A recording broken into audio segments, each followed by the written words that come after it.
ನೋಡಪ್ಪ, ಇದು ರಾಜಕೀಯದ ಸಭೆ ಅಲ್ಲ. ಕಾಂಗ್ರೆಸ್ ಪಕ್ಷ ಎಲ್ಲ ಸಮುದಾಯಕ್ಕೂ ನ್ಯಾಯ ಕೊಡಿಸಿದೆ. ಎಲ್ಲ ಸಮುದಾಯಕ್ಕೂ 6-6-5 ಮಾಡಿ ಇವ್ರಿಗೆಲ್ಲ ನ್ಯಾಯವನ್ನು ಕೊಡಿಸಿದ್ದೀವಿ. ಪಾಪ BJP ಅವ್ರಿಗೆ, ರಾಜುಗೆ ತಡ್ಕೊಳಕ್ ಆಗ್ತಾ ಇಲ್ಲ. ಅವರ ಅಸ್ತಿತ್ವವನ್ನು ಕಳ್ಕೊಳ್ತಾ ಇದ್ದೀವಿ ಅನ್ನೋ ದೃಷ್ಟಿಯಿಂದ ಒಂದು 100 ಜನರ ಕೈಲಿ ಅದನ್ನೆಲ್ಲ ಮಾಡ್ತಾರೆ. ಈ 100 ಜನಕ್ಕೆಲ್ಲ ನಾವು ರಾಜಕಾರಣದಲ್ಲಿ ಎದುರ್ಕೊಳಕ್ ಆಗ್ತದಾ? ನನಗೆ ಇದು ಬರೋಕ್ಕಿಂತ ಮುಂಚಿತವಾಗಿ ಗೊತ್ತಿತ್ತು. ನನಗೆ ಆ ಸಮುದಾಯದ ಜನ ಎಲ್ಲ ಒಳ್ಳೆ ಜನ. ಲಂಬಾಣಿ ಜನಾಂಗದ ಸಮುದಾಯ ಬಹುತೇಕ 90% ಎಲ್ಲ ಒಳ್ಳೆಯವರೇ.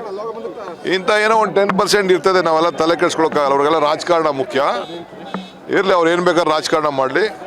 ನಾವು ಈ ಸಮುದಾಯದ ಬದುಕಿಗೋಸ್ಕರ ನಾವೇ ಈ ಸಮುದಾಯವನ್ನು SCಗೆ ಸೇರಿದಂಥವ್ರು ಕಾಂಗ್ರೆಸ್ ಪಕ್ಷ, ಸಮುದಾಯಕ್ಕೆ ಅಭಿವೃದ್ಧಿ ನಿಗಮ ಕೊಟ್ಟವ್ರು ಕಾಂಗ್ರೆಸ್ ಪಕ್ಷ.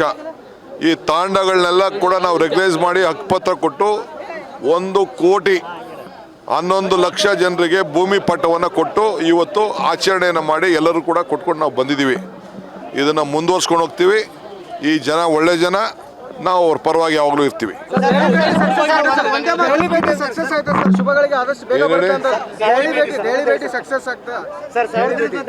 ಕಾಲ ಉತ್ತರ ಕೊಡ್ತದೆ.